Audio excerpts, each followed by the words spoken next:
మన రక్షకుడైన యేసుక్రీస్తు నామములో అందరికీ వందనాలండి. ఈరోజు దేవుని మాటలు యెషయా గ్రంథము 54వ అధ్యాయము 10వ వచనము.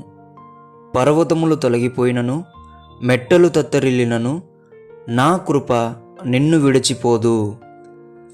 ప్రియ దేవుని బిడ్డలారా, మనం ఇలా అనుకుంటుంటాం కదా, రోగం వచ్చినప్పుడు నన్ను దేవుడు విడిచిపెట్టాడేమో, అప్పులోళ్ళు మీదికి వచ్చినప్పుడు దేవుడు నన్ను విడిచిపెట్టాడేమో, శోధన, బాధలు, నిందలు, అవమానాలు వచ్చినప్పుడు దేవుడు నన్ను విడిచిపెట్టాడేమో, ఇలా ప్రతిసారి నన్ను విడిచిపెట్టాడేమో అని చెప్పేసి బాధపడుతూ ఉంటాం.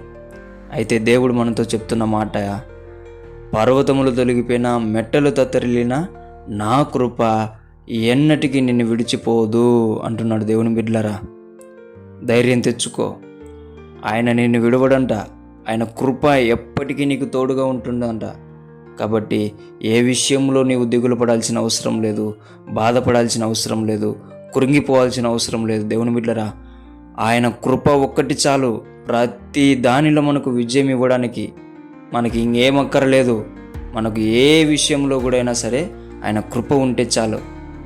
దాన్ని తెలుసుకొని దేవుని బిడ్డలారా, దేవుని కృపను పోగొట్టుకోకుండా దేవుని కృపలో మీరందరూ కూడా ఎదగాలని, దేవుని కృపలో ఎల్లప్పుడూ పోషించబడాలని దేవుని బిడ్డ మనవి చేసుకుంటున్నా.